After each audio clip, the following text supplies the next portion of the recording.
Welcome back into the Lions 24/7 podcast. Happy to be with you once again. Daniel Gallen and Tyler Calvaruso are alongside me. I am Tyler Donahue. We got you set for another busy week here. We're a little bit later in the week getting our first episode to you. I was pretty banged up with a nasty head cold the last few days. Still kind of banged up with it, but the voice is good enough to chat for a little while about Penn State football. Thanks to these guys for hopping on to do that. Penn State has its next receivers coach. We're going to break that down in detail here during the episode. What does it mean for the roster? What does it mean for upcoming spring practices? What do we think initially of the hire? I will also talk a little bit later here in the show about a development on the recruiting trail regarding one of Penn State's primary quarterback targets in the 2027 cycle as well. So stay with us for that. But as I said, we'll begin with the fact that after an 11-day wait to figure out who was going to replace Noah Pauley, the initial receivers coach brought in by Matt Campbell from Iowa State, who was then poached away by the Green Bay Packers, will be coaching in the NFL in 2026. Matt Zenitz of the CBS Sports and 24/7 Sports Networks reported that Penn State has found its replacement, and they are reaching out to Colorado State, although he's only been there for a short amount of time. And in the end, they're getting a guy who has some roots to the Northeast, has some roots to the Mid-Atlantic region as well from a recruiting standpoint. And that is Kashif Moore, who spent time as a player with UConn back in the late 2000s, early 2010s. And then more recently was the receivers coach for the Huskies for the last few years. He followed Jim Mora Jr.'s coaching staff out to Colorado State this winter when he made that move out of Stores. He brought Moore with him. That didn't last long, kind of reminiscent to what we saw play out here where the receivers coach followed his head coach. Then another chance came, and he took it. So he leaves Colorado State without ever coaching a game. We have a lot of angles to get into on this one. But first and foremost, Daniel, you kind of laid this out, I think, on our board. I forget if we had the conversation much here on the podcast, but this is the point in time on the calendar where the NFL coaching movement really collides with the college football coaching movement. We saw it impact Penn State with their receivers coach leaving. A few years ago, it was John Scott Jr., the defensive line coach, leaving when the Detroit Lions presented an offer that led to Deion Barnes' promotion at the end of the day. But this is something that Penn State and several other programs were trying to weather the storm through in a moment where they had hoped that they were pretty much done with trying to figure out who their coaches were going to be. I mean, it's Wednesday morning, and Matt Zenitz reported that the Seahawks are hiring Northern Illinois head coach Thomas Hammock to their staff. So, the calendars, don't quite sync up, and it can cause a lot of logistical issues, for different programs and different staffs. But I think that you look at this process for Matt Campbell and Penn State, and I think they came out pretty well on the other side of it. Considering the timing of it, considering, maybe one of the more high profile position coach spots on this Penn State staff, I think I would say, given, the track record of the position, given, I think, what the expectations were for Noah Pauley coming in, and to get Moore, someone who developed, a really high quality wide receiver in Skylar Bell, someone who I think fits a profile of maybe some of these Iowa State, Matt Campbell type coaches of, a little bit on the younger side, maybe ascending, through the profession, getting someone, maybe before they're necessarily known, completely nationally. I think it's a very intriguing hire. And I think given the timing of it, given, juggling the different things with the NFL and, who could be poking around, I think Campbell and company did a nice job on this one. Tyler, I want to go over to you with this. It wasn't quite 2 full weeks, but where Penn State felt really good about what they were able to do early on with this coaching staff at the receiver position. You talked about it here on the podcast a few times. You wrote about it several times. It wasn't just that the transfers they brought in, it was what they were working on for the 2027 class. Local talent, players from across the region, outside of the region, what Pauley was able to do in kind of getting Penn State in a good spot with them relatively early in the cycle, relatively earlier in his career with Penn State football. So what did Penn State need to do in the last couple of weeks without Pauley and with this general absence at receivers coach? And what does this then now allow them to do? I want to hear from you a little bit later specifically about what Moore can be as a recruiter. But what does this kind of do for them now that they can say, hey, we have a guy? We're not just going to be guessing. We're not just going to be projecting what it looks like. Well, now it's a matter of, I mean, the 2 weeks without a wide receivers coach, there was a ton of transparency. There's a ton of transparency about the situation and the direction that things were heading. Now you have a tangible guy in there. So it's more about building a relationship with him. You know, those top targets, they've been hearing from Moore since he arrived in State College, took over this wide receivers coaching job, and he's going to continue to have to hit the ground running on the recruiting trail because Noah Pauly did a good job with a lot of the names that are high on Penn State's board, guys we've talked about throughout the cycle, Khalil Taylor, Matt Gregory, Cade Cooper, built real good relationships in a short period of time. The silver lining, him leaving in the manner that he did, is that it's early enough in the cycle where you can have a turnaround. And that's what Moore is attempting to accomplish right now. He's getting to know those top guys. These aren't guys that, given where he's coming from, UConn to Colorado State, these aren't guys that he has known or recruited at any point. So there's a lot of feeling out and learning taking place right now. But it's one of those situations where, look, that's the nature of any coaching change at this juncture of the cycle, right?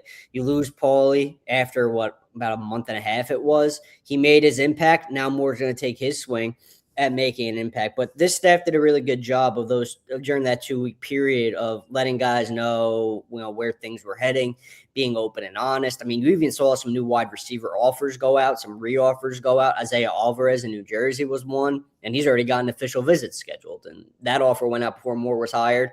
Now that relationship is being picked up. So wide receiver recruiting activity, it didn't die down during that 2-week stretch. I know sometimes, some people see, no position coach. Well, what are you going to do on the trail? But I think from my feedback and asking around the staff did a really good job before Moore was hired. And now Moore himself is aiming to continue doing a good job with top targets at the position.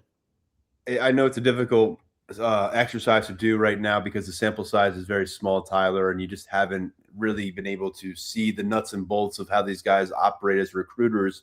But where would you have maybe put Pauly in terms of the overall power rankings? I'm not asking you to rank them all right now in front of us for the podcast, but in terms of who you viewed as an effective recruiter, an effective talent acquirer among this position group and coordinator group that Penn State has put together this winter, is he a guy that was near the top of that list? I mean, did they lose one of their better coaches in terms of a guy who's going to fill his room with developmental pieces and talented pieces? And maybe that's a bit more of a question mark with a guy who's yet to do it with Matt Campbell, a guy who's really yet to do it at the power conference level.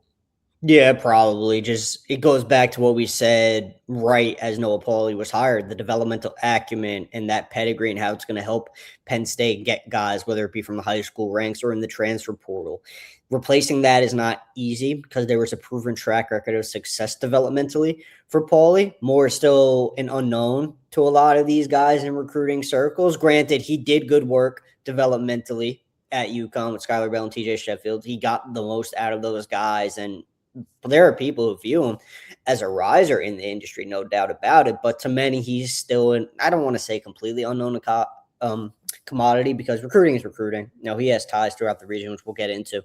But Noah Pauly was shaping up to be one of, I'd say, just given his complete package, what he brings to the table, probably one of the better ones on the staff. I think you could kind of view that, and albeit in a small sample size, he did some good work during his brief time at Penn State. And I think he was in a position to parlay the momentum that he built up with top targets into future success. So I'd put, like you said, Tyler, it's still so early. It's tough to gauge a lot of these guys, but I would have put him in that top group based on the initial read.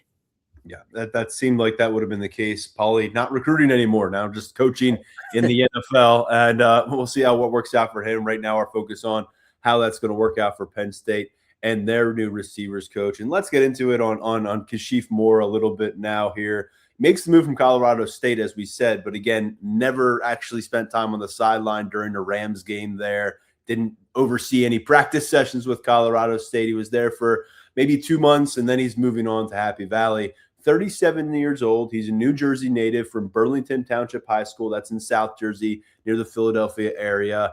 And really, if you look at his resume as a coach, as a player, so much of it goes back to UConn. He was a 3-year receivers coach for the Huskies, most recently in 2025. He helped develop a Biletnikoff Award finalist, so one of the top wide receivers in the country in Skylar Bell, a guy that was just outstanding last season, 100-plus catches, 1,278 yards, 13 touchdowns on the season for Bell. And then you look at his career as a UConn player. When he finished in a Huskies uniform in 2011, he was top 10 all-time for that team in catches with 126 of them, in receiving yards with just shy of 1,700 of those. And he had 13 touchdowns during his UConn career as well, included a score in a double overtime victory over Notre Dame.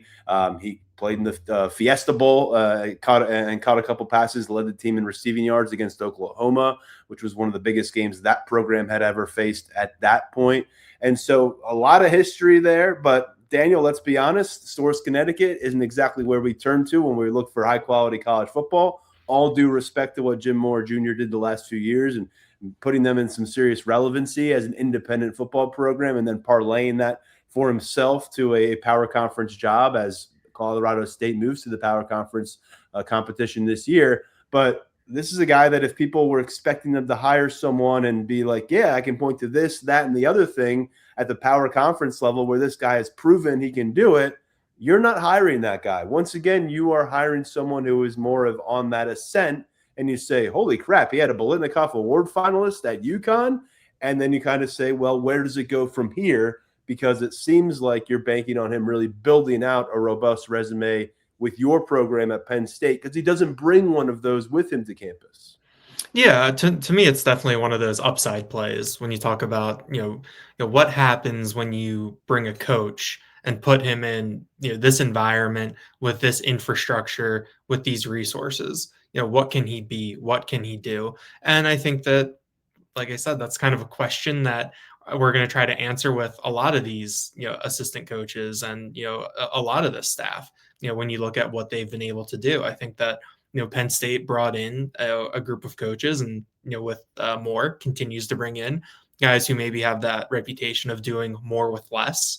And now you hope that scales up. And that's something that, being, here in State College, having that, Noah Pauly talked about it, recruiting with the Penn State logo, on your chest, where he said that, he was out of school and, the entire administration was waiting for him outside. That didn't happen at Iowa State. Deion Broomfield said that, when he would recruit down in Florida with Iowa State, he'd have to tell them what Iowa State was, and explain that.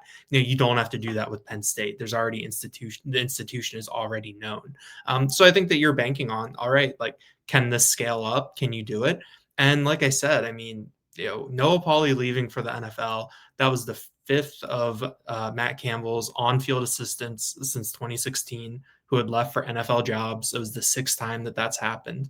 So I think that he is someone that you give the benefit of the doubt, I think, when it comes to identifying, these guys and identifying the talent and, being able to develop it.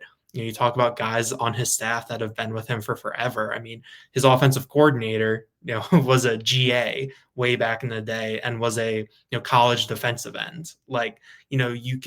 There's different ways to develop these guys. You can bring them along. And I think Matt Campbell's done a really, really good job of that, which I think is one of the reasons why he has the reputation that he does and, why this hire is so well regarded by some people.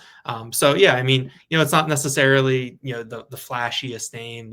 You're not, getting Brian Hartline to leave South Florida to come, be your wide receivers coach. It might not necessarily be a huge splash in that way, but I think that in terms of it's instructive into how Matt Campbell is going to go about things. And, he's doing something that has brought him success earlier in his career. Yeah, we're going to get into some of those other names that we had on our board when this coaching search first started and why we felt like they belonged on that board. And they weren't the pick. They maybe didn't get that far along in the process, but just some of the other names out there that were of interest here in the last couple of weeks before the hire was made in Kashif Moore, who was not a guy that a lot of people initially turned to and pointed to when this job opened up for Penn State. And Tyler, I wanted to get over to the fact that, yes, he was at UConn, and no, we can't think of a lot of guys off the top of our head who have been big-time ballers at receiver at UConn, but there was one that was doing it last fall in the field for them in Skylar Bell. And he's somebody who started his career in the Big Ten. It was at Wisconsin. He had a couple seasons in 2022, 2023, where he goes 30-plus catches, but not 500 receiving yards, pretty modest totals. First year at UConn was 2024. He goes for 50 catches, almost 900 yards, 5 touchdowns. And then the real breakout last year as a senior, 101 receptions, 1,278 yards, 13 touchdowns on the year. He's a consensus All-American. He's a guy who is in that mix to be the Biletnikoff Award winner for college football's best receiver, and he's someone who's going to be on the radar for a lot of NFL teams this past year or this upcoming year. And then TJ Sheffield was probably the most prominent wide receiver at UConn lately, other than Bell, and he's someone who started his career in the Big Ten as well, spent several seasons at Purdue, approached 50 catches one year as a Boilermaker, but 1 year at UConn, which finished his career off in 2024, he was really working in tandem with Skylar Bell atop that receiver rotation, and both of them went over 50 catches on the year. He went for 54 catches, more than 500 yards, 3 touchdowns. Not a big season, but I think it's interesting to note here that part of it is to do with the way UConn orchestrated its offense, how they decided to spread the ball, pass the ball, get it downfield, Tyler. But you have results of guys who left Big Ten schools, went to UConn, put up considerably better production than they did at their last school with this guy as wide receivers coach. And what the trend has been here at Penn State year after year after year is you're bringing in guys, you point to the production at their last school, you say maybe he can help you at receiver, and all of a sudden that production spirals in a Penn State uniform. Is this something that's particularly sellable for Penn State when you can point to some transfer success stories? It's not exactly homegrown talent, bringing in a 2 or 3 star guy to UConn and having him be the Biletnikoff Award winner. But the fact that when Skylar Bell came to Stores, no one was considering him in that kind of light. And when he left Stores, people certainly were. And Sheffield was able to get himself onto an NFL roster last year coming out of that program. So do you see these, examples and spots on his relatively light resume as reasons why Kashif Moore can maybe go out and get some players here on campus to trust that vision? I do, to an extent. I think it's going to be received differently by each guy. I think one guy will want to see a little bit more, while another guy will put a lot of stock into something like that. But I do think it definitely speaks volumes to some degree. Another thing with Moore, when it comes to Skylar Bell, and I think it's a big feather in his cap, is Skylar Bell was exploring leaving UConn after the 2024 season. There were a lot of people who thought he was going to wind up back in the Big Ten at Michigan. And he decided, no, I'm going to go back, play at UConn one more year, play with Moore, play with Jim Mora, continue to develop under Moore's watch, and look where it got him, his best collegiate season yet. So that's a big deal, I think, for Moore that doesn't get talked about enough. He fought that fight in the transfer portal against the big dogs and was able to play a part in convincing Skylar Bell to return to UConn. So I think there's more to Moore than meets the eye. I think that's why it's an encouraging hire for me. And Dan, you mentioned it with Matt Campbell's track record, kind of unearthing guys who are rising stars in the coaching profession. That I think that's another reason for optimism as well. But when it comes to this, the developmental acumen, it exists. It doesn't exist at the degree that it does with Noah Pauley, but it exists. It carries appeal. And as Moore accumulates developmental wins at Penn State, as he, at least assuming that this happens, gets the most out of guys, you're going to get more and more to sell just because he's doing it at the Power 4 level now. But when it comes to what he accomplished at UConn, I think it's going to be received differently by each guy, whether it be a high school recruiter or a portal guy, but it'll carry some weight. Daniel, I mean, you heard what I just mentioned about Sheffield and Bell and what they were able to do at UConn after starting off on Big Ten campuses.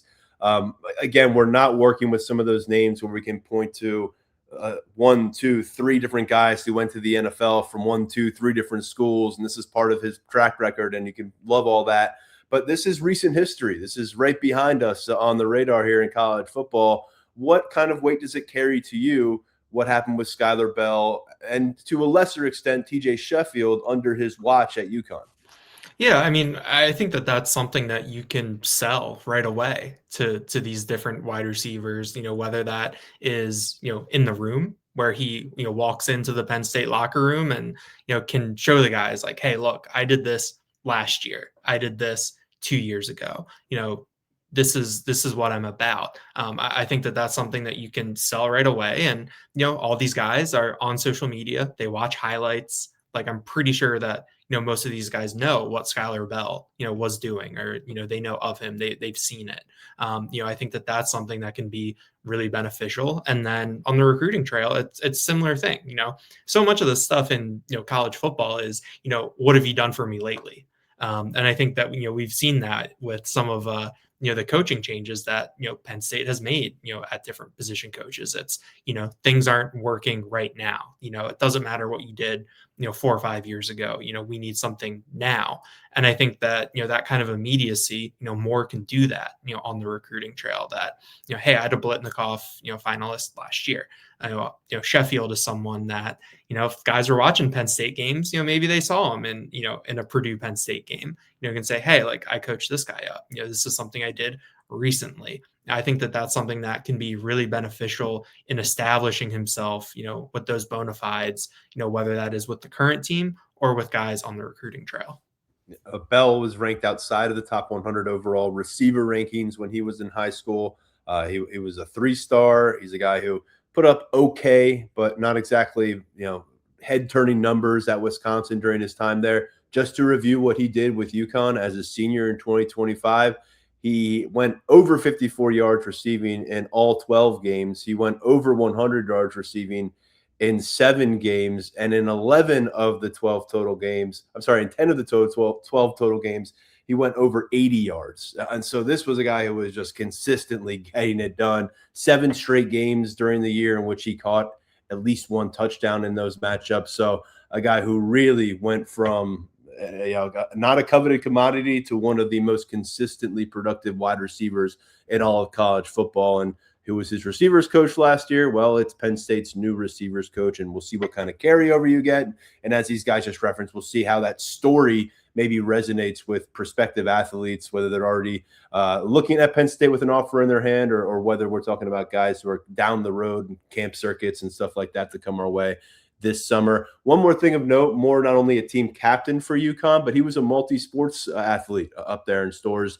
Helped win Big East championships, I should say, in track and field as a member of a relay sprint team. And so a lot up behind him at UConn, and now we'll see what's ahead of him here at Penn State, making the move from Colorado State. Some of those other names on our board in terms of 2 weeks ago or so, when it was that Pauly and his name surfaced as heading to Green Bay Packers. We had some familiar names on there for folks. Bobby Ingram, one of the all-timers for Penn State at the receiver position, has bounced around a little bit between the college ranks and the NFL competition as a receivers coach. Currently the Washington Commanders receivers coach. Certainly a guy that we felt had enough ties to Penn State to warrant inclusion on this, and played with Terry Smith back in the day. Josh Gaddis, from our understanding, and never went really far down the road with Gaddis, but he was another one of those familiar names for us. Penn State's receiver room hasn't really duplicated the success it had when he was leading the way until 2018.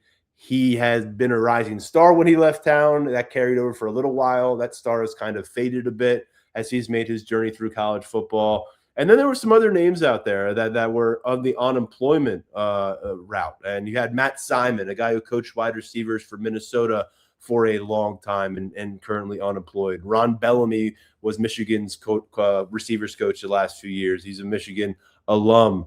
He was also let go when they had a coaching change. Tyquan Underwood was one that was interesting to me. Experience as Rutgers receivers coach, as the Pittsburgh Panthers receivers coach, most recently the Dallas Cowboys assistant receivers coach. Another guy who's in his 30s was recently let go and a changeover for the Dallas Cowboys. And we had a lot of names who were also employed. You look across the spectrum. David Brock at Rutgers, a longtime receivers coach for them. I think we got a firsthand look at what the Scarlet Knights receivers were doing this year against Penn State. Duke wide receivers coach Zon Burden was another. Dyrell Roberts from Wake Forest, another guy we had on our list here. And a commonality with a lot of them, Tyler, is that they're in that 35 to young 40s range. And while they didn't pick any of the guys we had on our list, who are quite frankly all more established in their resume at the college level, some in the NFL level than what you have right now in Moore, I feel like this does follow a bit of a blueprint where all these coaches that are assembling right now in State College in the Lasch building, working with Matt Campbell, including Campbell himself, Tyler, they are at the largest stage of their career collectively. And they've gotten a chance to do well, find success, and it's going to mean big things, not just for the group of them, but each one of these guys could have, really a chance to skyrocket their own star and lead to really big things in this industry. And this could be viewed as a launch pad for them here at Penn State, what they can accomplish together.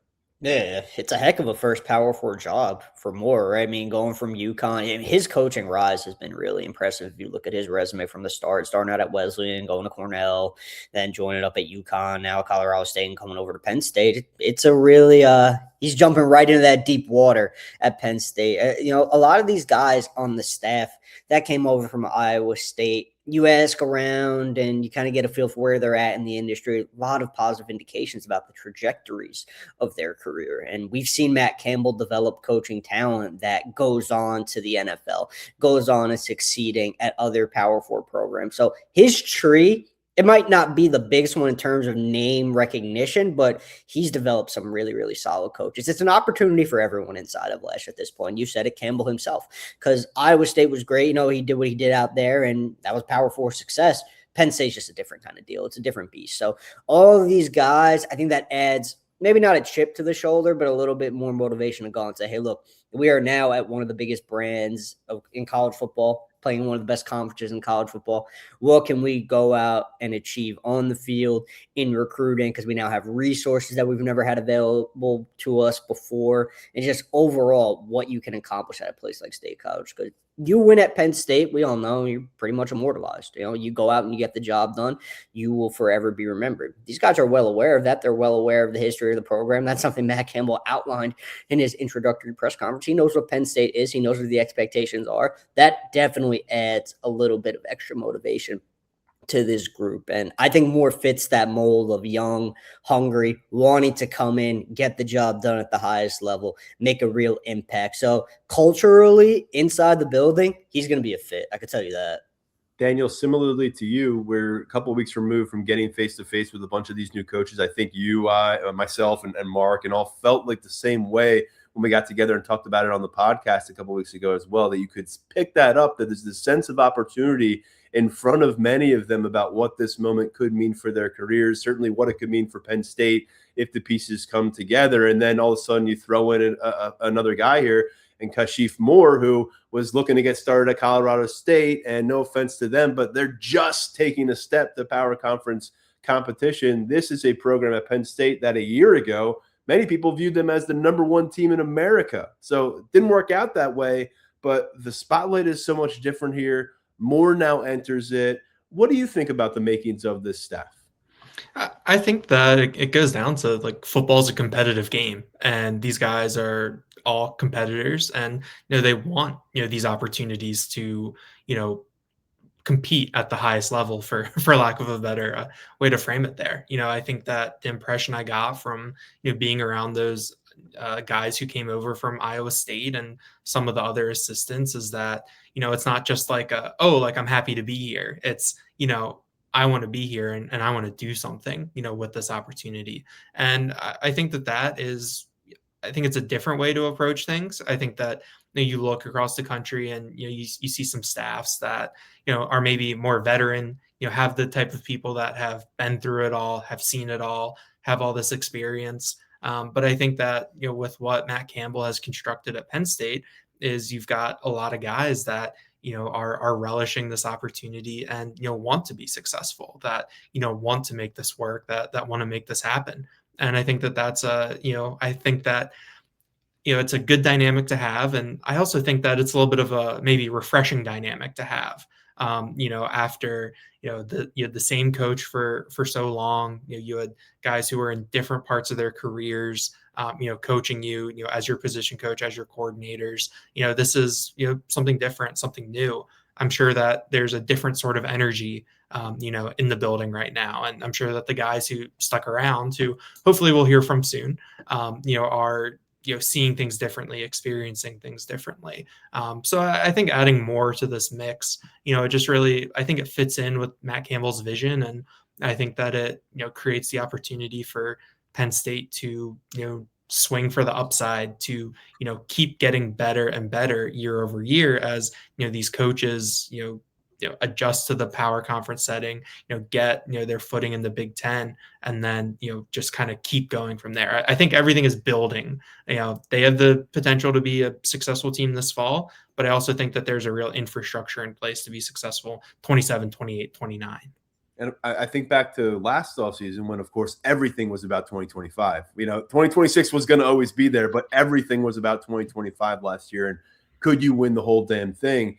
And the biggest staff moves they made were bringing in a defensive coordinator who's been a defensive coordinator across college football, has a reputation, just won a national championship. He's now the highest coordinator in college football. No secrets about this dude, right?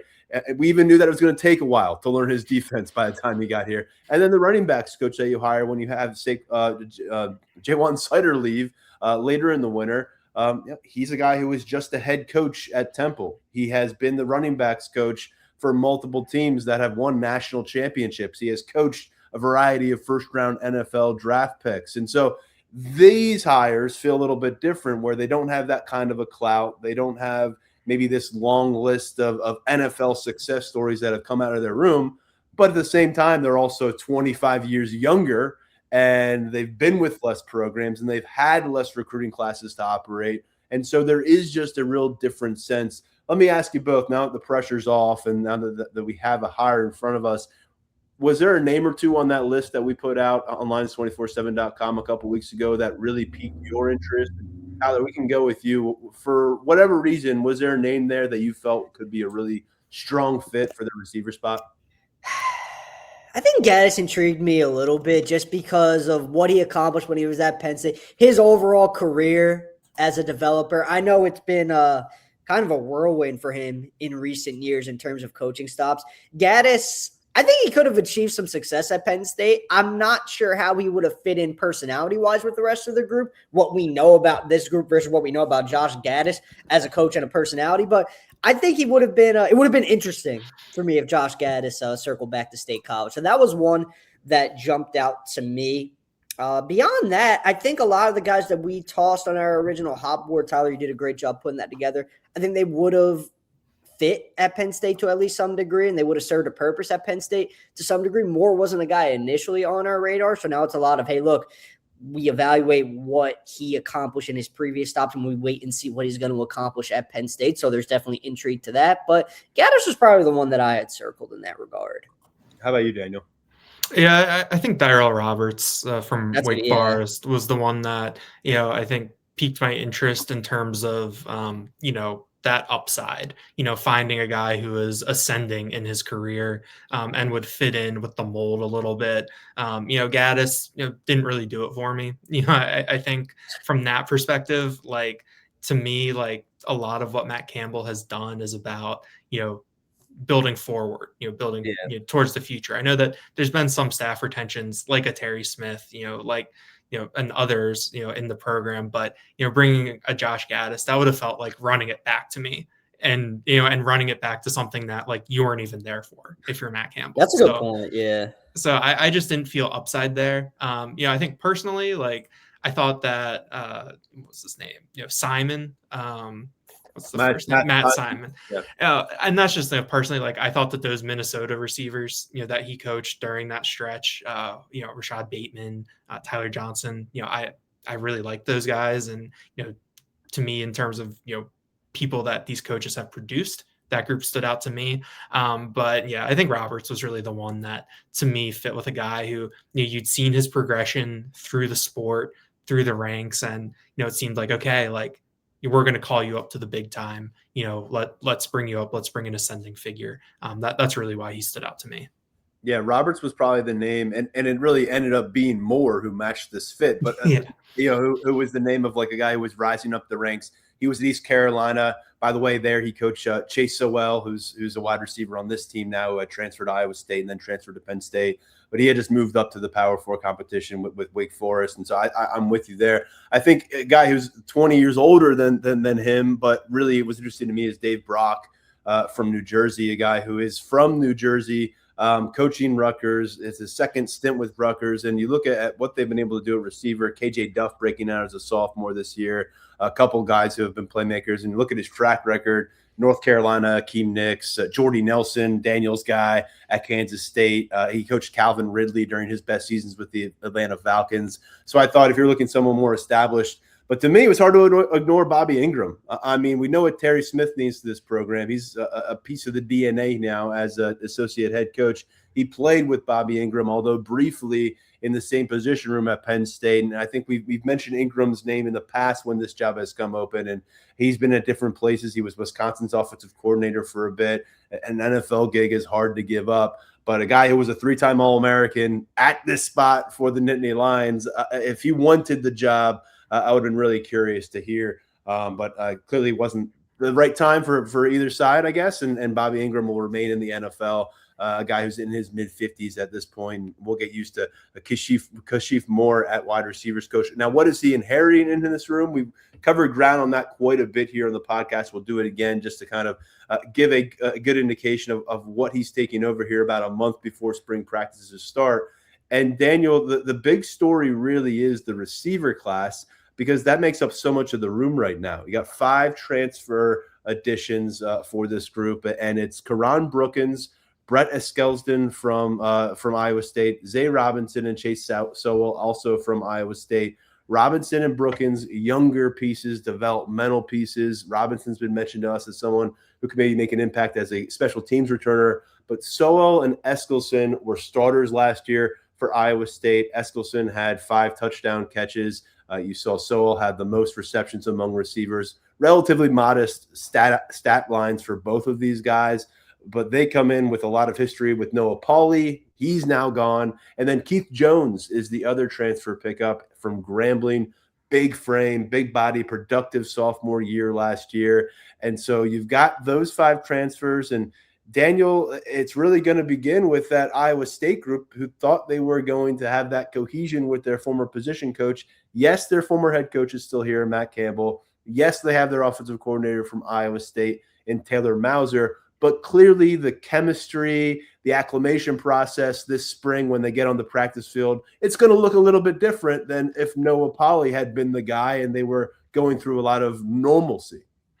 One thing that Noah Pauley had talked up when we spoke with him earlier this month was the job that the incoming Iowa State wide receivers were doing with helping the incumbent Penn State guys and maybe like the Keith Jones incoming freshman, helping them along. I think the story that he told us was we're sitting in there. It was like 1:00 on Thursday, and he said that morning Chase Sowell had texted the wide receiver group and said, "Hey, I'm going to be in the Lash building from 10 to 12, going over film. Come in, let's hang out. Let's go over some stuff together, if you're free." And so I think that in terms of the big picture, I think that you're still in pretty good shape because this is still Taylor Mauser's offense. And and Brett Eskelston, Chase Sowell, they played in that offense last year. So, they can still have that sort of, player coach role in terms of, helping a Kobe Howard, a Lyric Samuel, with maybe some of the concepts and everything. I think maybe where the adjustment is maybe the little things. What are Kashif Moore's points of emphasis as a coach? What techniques, does maybe he prioritize that maybe Noah Pauley did or Noah Pauley did differently?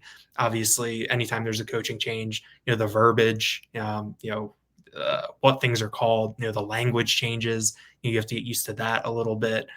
So I do think that, like it's a change. There's going to be, I don't know if growing pains is the right term for it, but, there's going to be a little bit of a relearning process. And I think that in terms of continuity, the expectation was maybe these Iowa State guys aren't going to have to relearn as much, or maybe what they'd be learning would be, a little bit differently, or maybe a little bit more culturally. Instead it'll be, maybe some more ball stuff, you'll have to relearn. But I do think that, having so many Iowa State guys there, still having that Taylor Mauser offense, I think that, big picture wise, I don't think there's going to be the biggest adjustments. I think that, the changes will just be like really in the wide receiver room, in the language, in, the actual teaching. I think that that's what stands out to me. Kashif Moore also had the title, along with wide receivers coach at Colorado State, pass game specialists. So we'll see if there's anything that kind of he brings into the building that they can use and implement in terms of the aerial attack here for Penn State. And Tyler, the freshman class, not going to be counted on as much as that transfer group that we just discussed. But there are some pieces there, and none of them expected that they'd be getting coached by Moore here in 2026. That's just the way of college football sometimes. And can you talk us through that group? I know Ben Whitver is someone we mentioned when we were doing our freshman class superlatives last year. He was in that, or last week, he was in that consideration for the biggest sleeper in this class, a former JMU commit who joined the group late. Amarian Jackson is one of the many who followed from Iowa State. And then you've mentioned Joseph Zayas out of New Jersey as someone who could be a wide receiver, could be a defensive back, still kind of with that athlete label. So as the best as you know it right now, what is the freshman receiver situation that Kashif Moore encounters with just a few weeks to prepare a group for spring practices? It's really just Whitver, with Jackson getting his start at safety, and Zayas is going to get his start at corner. We'll see what happens when Zayas, hits the practice field, because he's got that wide receiver ability, but I think the staff sees him as a corner right now. Whitver, in talking to him, leading up to his Penn State commitment and then ultimately signing, he knew Noah Pauly a little bit because the Iowa State staff knew of Ben Whitver back early in his recruitment. They charted him, they evaluated him, and never really got off the ground, just given the way Iowa State's recruiting class played out at the position. But he was excited to suit up for Pauly, but he was excited to suit up for this new staff in general. He loves Penn State, and I think Moore is going to be able to get to work with him really, really well, because a lot of strengths. If you look at what guys like Skylar Bell and TJ Sheffield did well skill set wise, Whitver, good route runner, good hands, quick, athletic, short area quickness, still has some growing to do overall as a receiver, but there is plenty of foundation there for Moore to work with. So incoming, it's really just Whitver. You're going to have the 27s. It's going to be really interesting because we're anticipating that's going to be a bigger recruiting class, generally speaking. So that's going to be, I think, a pretty healthy number of wideouts coming in. That's going to be Moore's real first group to work with. And then the younger transfers as well. I know Daniel touched on them, but Rob Brooke and Zay Robinson, those guys are still really young and really early in their development. So what Moore is able to accomplish with those two, going to be very interesting. Robinson's more the shifty, underneath route runner type guy. And we all know Brookins at 6'5", 200, your big-bodied vertical threat, more the body type that we're seeing Penn State go after at receiver on the recruiting trail now. So plenty of young pieces for Moore to work with, and this is just the start of it, because that 27 class is going to be a healthy number of wideouts coming in. Apologies for the Jackson reference. He's still on our official at wide receiver, and I forgot that he's going to be starting off in the defensive backfield. Whitver, by the way, no one in Virginia high school league history has more career receiving yards, 3,500 of them during his career at Powhatan High School. More than 200 receptions along the way. So it'll be fun to see him put in some work here, see if he can kind of blow up his prospect profile, which had him outside of top 100 position rankings for us and for the industry average. And Daniel, when you talk about the roster returners that are going to be trying to make some forward strides in this receiver room, maybe surprise some people by pushing the transfers to the sideline and holding off some freshmen and what have you. Guy like Peter Jackson, tough to figure out because or Peter Gonzalez, I should say, tough to figure out because he's been banged up for much of his career, and that's going back to high school a little bit as well. We just haven't seen him get full run, full health on a college football field to this point. Now, Kobe Howard, we think we have our minds wrapped around a bit more now as a year two player. Got to burn that red shirt last year, started some games along the way, was a real key part of roster retention focus. And then the other name worth mentioning in this mix is Lyric Samuel, who's a redshirt freshman, same class as Kobe Howard, but unlike Howard, did not get involved last year. We saw their classmates end up hitting the portal and moving on. Matthew Outen ends up at Syracuse. Jeff Exeter Jr. goes down to Virginia Tech. So when you look at this trio, I think Howard's the obvious one you'd like to see really take a step forward here. But do the other two guys do something for you, Daniel, when you try to, I guess, move it forward and talk about what this receiver group could accomplish? Because it's been a spot that people have really, really been concerned about for a few years now. With Peter Gonzalez, I think you just want to see him healthy. You want to see him, get through a full spring out there, and maybe give us a little bit more of an idea of what he's about. Maybe finally get to see him in game action when you get to the fall. But for me, Lyric Samuel is very intriguing to me. I think when you look at the history of Matt Campbell's teams at Iowa State, I know that we talk a lot about Noah Pauley and the types of wide receivers that Penn State was going after on the trail, and that he was pursuing, and that he coached recently at Iowa State. But I think that over the course of Matt Campbell's whole career at Iowa State, like, they had some big-bodied guys come through. I remember, I covered Hakeem Butler in the NFL for a little bit. I remember being at the Combine, I think in 2019, when Butler was there and really blew up. He's one of those enormous guys. I don't think Lyric Samuel, might ever get that big, but he's 6'4", just a different element of size that we never really saw come through the Penn State wide receiver room over these past couple of years at the end of the James Franklin era. And so, I think that, he seems to fit, what Matt Campbell looks for, or has some traits that, Matt Campbell's staff and the evaluators that he brought with him are intrigued by. So I want to see another offseason in a strength and conditioning program for Lyric Samuel. He's at 185 pounds right now. What does that look like, at that next roster update? I thought that when we saw him in those camp settings, he moved a lot better and was a lot more fluid than, you would maybe think for a, really gangly, 17-year-old, when we saw him out there. So I want to see what Lyric Samuel can look like, with some more time conditioning, getting on the same page as these quarterbacks, and, maybe getting some more opportunities on the practice field with, a bit of a reset in the room, and, maybe what does his pathway look like? It's a group that will be in that spotlight for us early and often as they get back to the field, and that's been the case for the last few years. And talk about what Penn State has not been able to accomplish at receiver. No player has caught 53 passes or more in a regular season or in a season since 2021 All-American Jahan Dotson. Of course, there was no reception in that semifinal playoff matchup in January 2025, and we just haven't seen the steps forward that you're hoping through a couple different receivers coaches, through a few different transfer classes, and now 2026 with a new head coach, and all of a sudden a new receivers coach. And this remains a hot topic, and it will continue to be that. Tyler, turning attention forward toward what's next and growing the room out, we've got a good sense on what things will look like here in 2026, who's going to be jockeying for those reps. We'll take a look in spring ball in the summer. We'll report back here on the podcast and Lions247.com how things are developing with the depth chart. But where does Moore need to hit the ground running on the recruiting trail? Who are the names that he needs to familiarize himself with immediately, be on the phone with as soon as possible, and face-to-face with on the next step of that process? Well, in-state right away, Khalil Taylor, Cade Cooper, Matthew Gregory, all guys who have been longtime top targets for Penn State, whether it be the new staff or the previous staff. These are guys, they're right in your backyard. They've got really high-level skill sets that can help you at wide receiver. So right away, those guys jump off the page.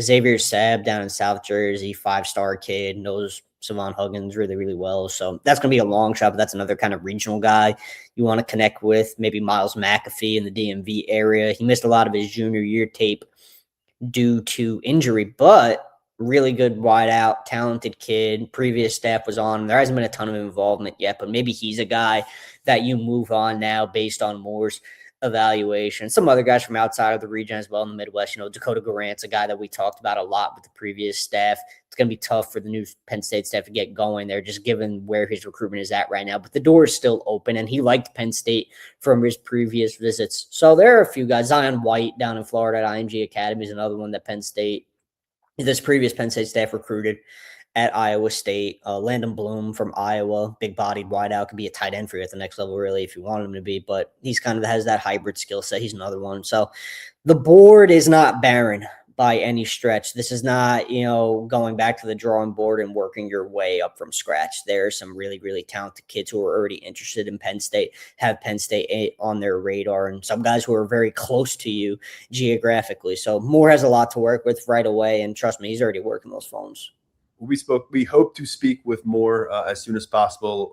Like we referenced a couple of weeks ago, we had our first interactions with a lot of the new coaching staff, which was a great experience for us. Moore, a little late to the party, so hopefully we catch up with him in some capacity. We do expect to hear from some Penn State players for the first time in a while over the next week or so. So if some of them are receivers, good chance to kind of pick their brain on how things have moved there in the last couple of weeks and what they may be thinking about what comes next. Daniel, myself, Mark, I think Tyler will be making a move to campus once we can get some confirmation on when we'll speak to some of these players. But before we say goodbye, there is a quarterback development on the recruiting trail we wanted to get into this episode. So Tyler, once again, I'll turn to you. Let us know what we need to know about Penn State's pursuit of a top quarterback prospect. Yeah, Peter Bork, top 100 passer out of Tabor Academy, Massachusetts. He was committed to Michigan. Going back to the summer, he is now back on the market, backed off his pledge to the Wolverines on Tuesday night. Penn State staff, plenty of others, been pushing for Bork for a while, trying to generate a flip. Now he is once again available for the taking. Penn State will love to get Bork to campus for a spring practice visit. He is their top priority at Penn's on the quarterback board in the 27 class right now. Jake Waters, I mean, that was the first guy that he offered when he joined the Penn State staff in an official capacity coming over from Iowa State. So let's be clear. Peter Bork is very, very wanted by this staff. This staff is working very, very hard at it. Seems like the relationship with Tabor Academy is off to a pretty good start. That's a prep school in New England where you want to have strong relationships because they churn out Power 4 talent on a yearly basis with Jeff Moore in place as its head coach. So a lot to like there with the way things are shaping up. Penn State's going to work this one all the way until the end. There are a few other quarterbacks on the board right now, but Bork clearly at the top. And now it's open season for him and his recruitment. You know who I noticed offered Bork the same day I think Penn State re-offered him, Virginia Tech. You got the spot of that. Bork, top 100 overall recruit in the country, number 1 player in the state of Massachusetts, the number 8 quarterback in our rankings at 24/7 Sports, and no longer a Michigan Wolverines commit, remains a Penn State recruiting target. We'll have more on that and plenty from Penn State football and recruiting at Lions247.com. We got one deal going on right now. It's hard to keep track sometimes. 50% off VIP access for a full calendar year. So from now into next winter, get on board for half price right now over at Lions247.com. Guys, appreciate all your perspective. I know that you're both covering a lot more than what we discussed here, but thanks for setting some stuff aside and chatting on the podcast. Thanks for having us, Tyler. Of course, man. It's always a good time. Appreciate it. All right, they are Tyler Calvaruso and Daniel Gallen. I am Tyler Donahue, stepping aside for now. Thanks, as always, for watching or listening to the Lions 24/7 podcast.